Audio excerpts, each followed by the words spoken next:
봄이 깊어가던 어느 날 독수리 술도가에선 한동안 떠나있던 햇살이 다시 창문을 타고 들어왔다. 허위 제보자가 경찰에 붙잡히며 모두를 절망으로 몰아넣었던 묵은 쌀 사건이 마침내 반전을 맞이한 순간이었다. 방송에선 연일 술도가에 대한 해명 보도가 이어졌고 온라인 커뮤니티도 조금씩 여론이 바뀌는 조짐을 보이기 시작했다. 하지만 기쁨도 잠시. 진실이 밝혀졌다고 해서 현실이 바로 나아지는 것은 아니었다. 여전히 대형 거래처들은 신뢰 회복을 핑계로 재계약을 미루고 있었고 한동안 밀린 미수금은 몇천만 원 단위로 불어나 있었다. 무엇보다 심각한 건 다음 달로 다가온 은행 대출 만기. 연장이 되지 않을 경우 술도가의 운영은 큰 타격을 피할 수 없었다. 이번 주 안으로 자금 계획안 제출해야 한대요. 이번에도 조건 강화되면 일부 자산 매각 각오해야겠네요. 식구들은 각자의 계산기를 두드리며 안간힘을 쓰고 있었지만 어디선가 한번 틀어진 수치는 쉽게 제자리로 돌아오지 않았다.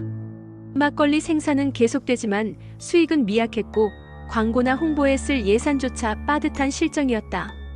이 와중에 동석은 조용히 고문 변호사를 만나 사건 관련 기록을 다시 검토하고 있었다. 단순한 확인차였지만 변호사는 조심스레 그에게 하나의 문서를 내밀었다. 사건 기록을 추가로 확보했습니다. 이 부분 보시는 게 좋을 것 같아 보여드리는 겁니다. 뭔가요? 허위 제보자의 진술 중 신라 주조와의 연계가 나온 정황입니다.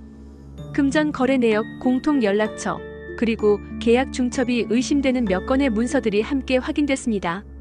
그의 시선이 문서 위에서 멈췄다. 신라 주조. 같은 지역, 같은 업종, 예전부터 조용히 경쟁해왔던 그 업체. 하지만 겉으론 늘 깔끔하고 정중하게 행동하던 그들이 이번 사건의 실질적인 배후였다는 사실은 상상조차 하지 못했다. 확실한 겁니까? 이게 진짜라면 그동안의 모든 고통이 아직은 정황입니다. 하지만 수사기관 쪽에서도 관심을 갖고 확인 중이고 내부 고발이 들어올 가능성도 있다고 합니다. 충격과 분노, 배신감이 뒤섞인 감정이 그를 휘감았다. 사업적 경쟁을 넘어선 음해. 도덕의 탈을 쓴 잔혹한 비열함이 그 속살을 드러낸 순간 그는 더 이상 침묵할 수 없다는 결심을 한다. 한편 술도가 내부에선 여전히 긴장감이 감돌고 있었다. 대출 문제를 해결하기 위해 형제들은 부지를 일부 매각해야 한다는 의견과 마지막까지 지키자는 의견으로 나뉘며 감정이 고조되고 있었다. 그 땅 팔면 우린 다시 돌아갈 수 없어요. 거기서 아버지가 처음 술을 빚으셨다고요. 정말로 전통 운운하면서 지금 우리가 처한 상황을 외면하자는 겁니까? 그럼 돈이 하늘에서 떨어지기라도 해요. 현실을 봐요. 갈등이 폭발하기 직전 광숙이 조용히 입을 연다.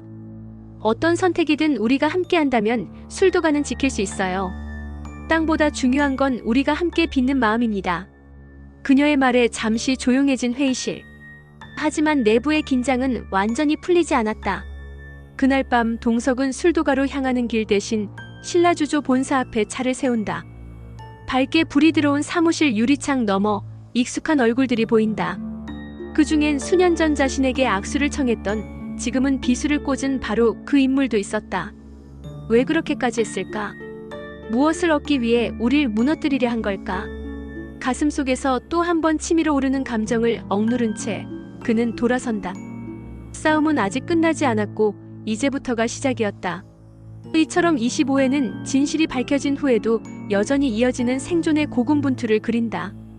신라주조라는 진짜 배우가 드러나는 순간 단순한 경쟁을 넘어선 도덕적 대결이 시작된다. 동시에 대출, 자산 매각, 내부 갈등 등 술도가를 둘러싼 위기는 절정으로 치닫는다. 사랑과 사업, 신뢰와 배신. 독수리 오형제를 부탁해 25회 더 치열하고 복잡해지는 이야기가 펼쳐지는 이 한 회 절대 놓치지 마시고 함께 지켜봐 주시기 바랍니다.